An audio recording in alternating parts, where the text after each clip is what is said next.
गणेश जी की महिमा एक भावनात्मक पारिवारिक कथा। भारत की पवित्र परंपराओं में भगवान गणेश को प्रथम पूज्य देवता माना जाता है। किसी भी शुभ कार्य की शुरुआत उनके नाम से की जाती है। उन्हें विघ्नहर्ता, बुद्धि के दाता और सुख समृद्धि के देवता कहा जाता है। ऐसा माना जाता है कि जो भी व्यक्ति सच्चे मन से उनकी भक्ति करता है, उसके जीवन के सभी कष्ट धीरे धीरे दूर हो जाते हैं। ये कथा एक छोटे से गांव के साधारण परिवार की है, जिसने कठिन परिस्थितियों में भी विश्वास नहीं छोड़ा और अंत में भगवान गणेश की कृपा से उनके जीवन में सुख और समृद्धि का प्रकाश फैल गया। संघर्ष से भरा जीवन। बहुत समय पहले एक छोटे से गांव में रामू नाम का एक गरीब किसान रहता था। उसके परिवार में उसकी पत्नी सीता और 2 छोटे बच्चे थे। रामू बहुत मेहनती और ईमानदार इंसान था। वह रोज सुबह सूरज निकलने से पहले उठता और अपने खेतों में काम करने चला जाता। लेकिन दुर्भाग्य उसका पीछा नहीं छोड़ता था। कभी बारिश समय पर नहीं होती, कभी फसल पर कीड़े लग जाते, तो कभी उसके बैल बीमार पड़ जाते। दिन रात मेहनत करने के बाद भी उसके घर में मुश्किल से 2 वक्त का खाना बन पाता था। सीता कई बार चिंतित होकर कहती, इतनी मेहनत करने के बाद भी भगवान हमारी मदद क्यों नहीं करते? रामू हमेशा धैर्य से जवाब देता, भगवान देर से देते हैं लेकिन सही समय पर देते हैं। हमें बस विश्वास नहीं खोना चाहिए। लेकिन सच्चाई ये थी कि अब रामू का मन भी अंदर से टूटने लगा था। एक कठिन दिन। एक साल गांव में भयंकर सूखा पड़ गया। खेत सूख गए, तालाब खाली हो गए और लोगों के सामने भूख की समस्या खड़ी हो गई। रामू की फसल पूरी तरह बर्बाद हो गई। उस दिन जब वह खेत से खाली हाथ घर लौटा तो उसकी आंखों में आंसू थे। घर पहुंचते ही उसने देखा कि बच्चे भूखे बैठे हैं और सीता चूल्हे के पास उदास बैठी है। सीता ने धीमी आवाज में पूछा, आज कुछ मिला खेत से? रामू ने सिर झुका लिया। घर में सन्नाटा छा गया। उस रात पूरा परिवार भूखा सो गया। संत का आगमन। अगले दिन दोपहर के समय गांव में एक साधु आए। उनके चेहरे पर अद्भुत तेज था और उनकी आंखों में गहरी शांति दिखाई देती थी। वह साधु दरवाजे दरवाजे जाकर लोगों को आशीर्वाद दे रहे थे। जब वह रामू के घर पहुंचे तब रामू ने बड़ी श्रद्धा से उन्हें अंदर बुलाया। घर में ज्यादा कुछ नहीं था, लेकिन सीता ने थोड़ा सा पानी और जो भी बचा हुआ भोजन था वह संत को प्रेम से दे दिया। साधु उनकी सादगी और सेवा देखकर बहुत प्रसन्न हुए।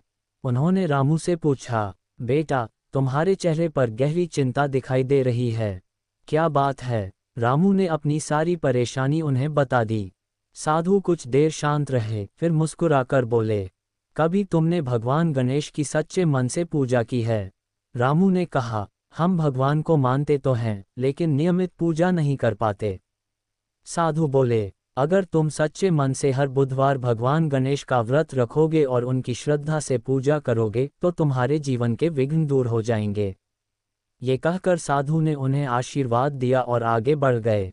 भक्ति की शुरुआत। उस दिन के बाद रामू और उसका परिवार हर सुबह जल्दी उठकर स्नान करते और एक छोटे से मिट्टी के दीपक के सामने भगवान गणेश की पूजा करने लगे।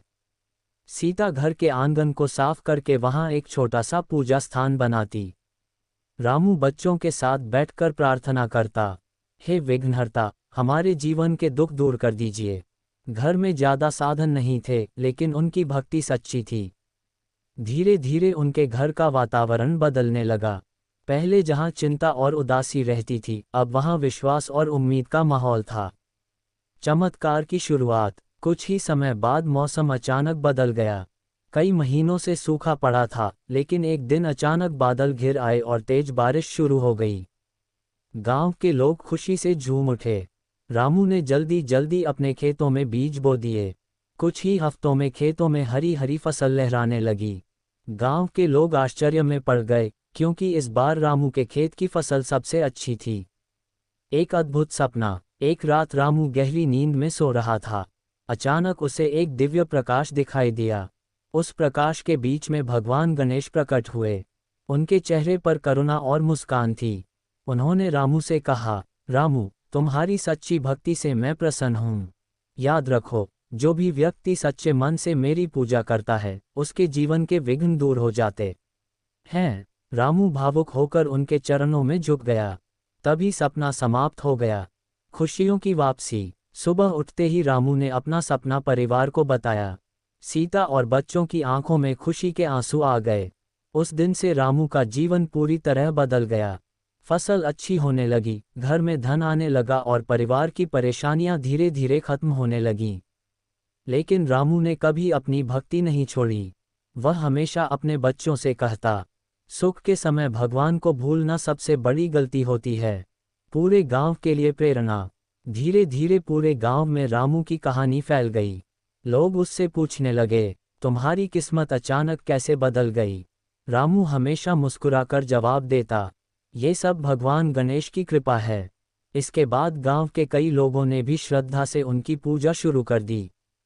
गांव में धीरे धीरे सुख और शांति का वातावरण बनने लगा। कथा की सीख। इस कथा से हमें एक बहुत बड़ा संदेश मिलता है। जीवन में कठिनाइयां आती रहती हैं, लेकिन हमें कभी विश्वास नहीं खोना चाहिए। जब मन से भक्ति और सच्चाई होती है, तो भगवान अवश्य हमारी सहायता करते हैं। विशेष रूप से भगवान गणेश को विघ्नहर्ता कहा जाता है, क्योंकि वह अपने भक्तों के जीवन से बाधाओं को दूर कर देते हैं। इसलिए हर शुभ कार्य से पहले उनका स्मरण करना बहुत शुभ माना जाता है।